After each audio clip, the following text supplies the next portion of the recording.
wabarakatuh. Hari ini kita akan melanjutkan pembelajaran tentang elektrografimetri.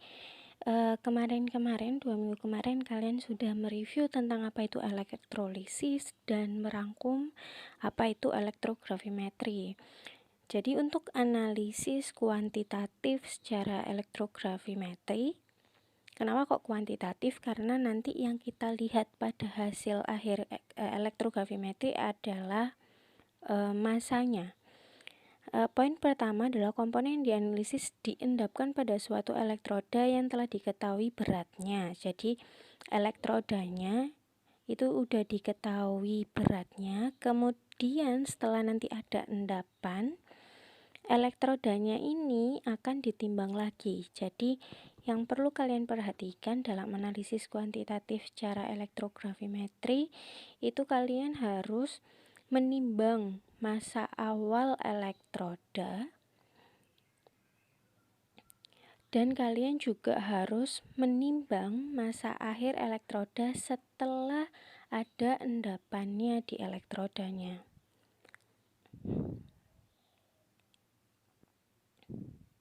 Oke.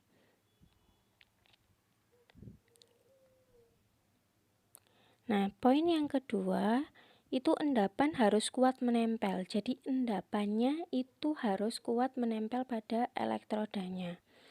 Nah, kenapa kok harus kuat? Karena nanti setelah akhir elektrografimetri, endapannya harus dicuci terlebih dahulu sebelum ditimbang. Nah, harapannya kalau endapannya kuat ya berarti tidak mengalami kehilangan berat begitu. Dan selain itu sistem yang digunakan adalah elektroda yang inert. Inert contohnya apa? Ada PT, ada AU, ada C. Nah, ini adalah bagan alat elektrografimetri, di mana anodanya itu dia biasanya berupa kawat spiral. Biasanya yang digunakan untuk alat elektrografimetri yang beneran tuh elektrodanya adalah PT. Nah, lalu dihubungkan dengan baterai sebesar 6-12 volt itu tadi.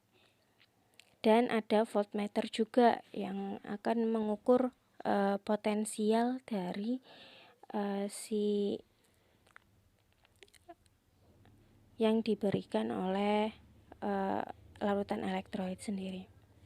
Nah, power supply-nya itu bisa berupa baterai ataupun nanti bisa ada power supply yang ditancapkan ke listrik gitu. Nah, prinsip kerja alat elektrografimetri prinsipnya itu begini. Jadi voltase dari sumber arus baterai tadi yang diperlukan itu untuk elektroda diukur dengan voltmeter dengan bantuan tahanan geser. Nah, katoda berupa gulungan kawat platina, sedangkan anoda yang tadi berupa kawat platina yang berupa spiral. Nah, anoda ini harus diletakkan tepat di tengah-tengahnya si gulungan itu tadi. Oke, sudah. Kita lanjut ke PPT selanjutnya, yaitu tentang metode elektrografimetri. Jadi ada 2 metode elektrografimetri, yaitu dengan elektrografimetri sederhana dengan kuat arus yang konstan, atau elektrografimetri dengan potensial katoda yang dikontrol. Untuk elektrografimetri yang sederhana ini prinsipnya sangat-sangat mirip dengan elektrolisis, atau bisa disebut ya prosesnya adalah elektrolisis begitu. Nah, untuk poin yang pertama ini yang nantinya ke depannya kalau kita ada pembelajaran tatap muka yang akan kita praktekkan. Nah, untuk elektrografimetri sederhana sendiri, alat bahan yang diperlukan adalah elektroda. Perlu diketahui elektrodanya harus inert. Bisa PT, bisa emas, bisa C. Terus nanti ada larutan elektrolit.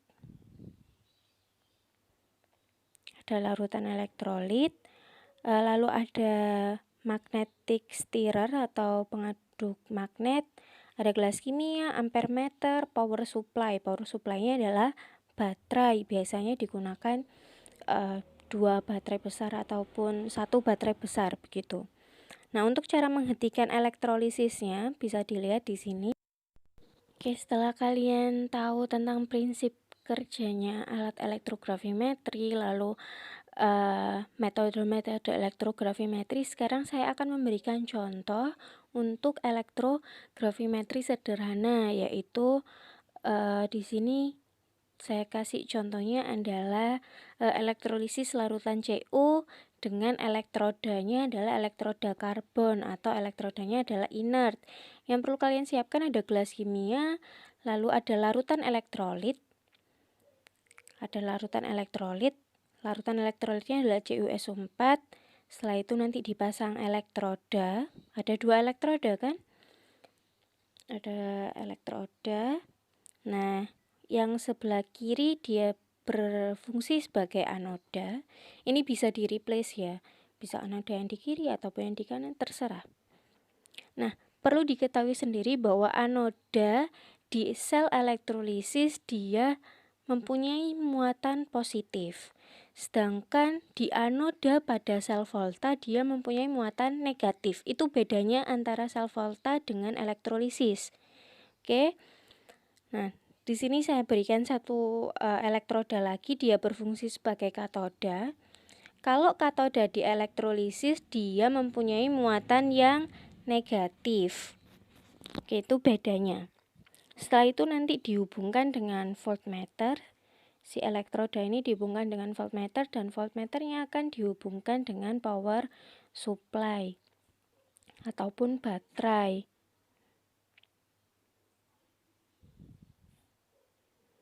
Oke, disitu ada muatan plus, ada minus.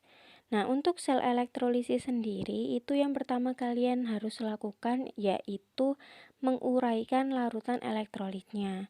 Berarti kalau CuSO4 diuraikan menjadi Cu2+ plus SO4 2-, dimana Cu2+ yang muatannya positif itu dia berfungsi sebagai kation dan yang negatif dia berfungsi sebagai anion.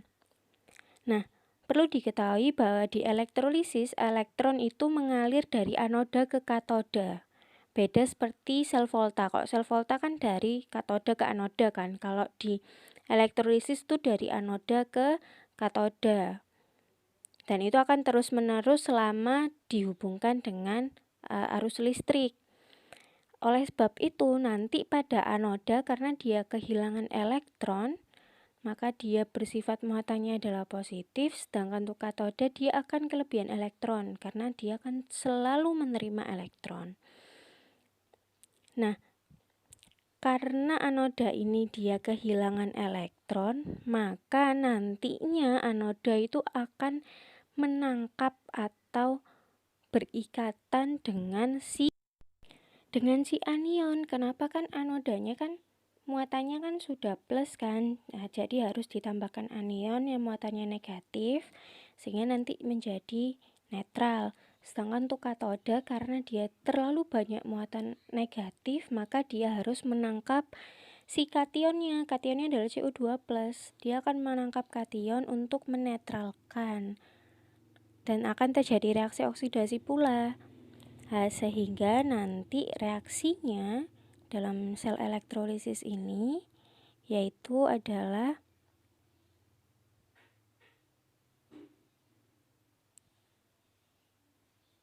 elektrodanya adalah inert. Nah, karena tadi elektrodanya yang digunakan kan elektroda inert kan, karbon, sehingga nanti reaksi yang terjadi pada anoda itu adalah H2O menjadi setengah O2 plus 2H plus 2 elektron, dimana E0-nya adalah 1,23 volt. Nah, nanti kenapa kok Bu anodanya itu pakai H2O?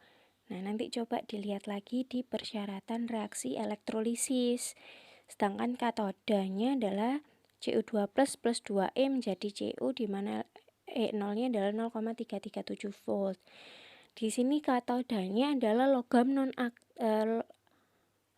non-aktif sehingga katodanya ya Cu-nya itu tadi yang dimasukkan ke katoda bukan H2O. Sehingga reaksi totalnya adalah C2+ plus H2O menjadi setengah O2 plus 2H plus Cu. Nah, ini adalah reaksi totalnya, di mana pada hasil akhirnya itu ada endapan Cu. Begitu.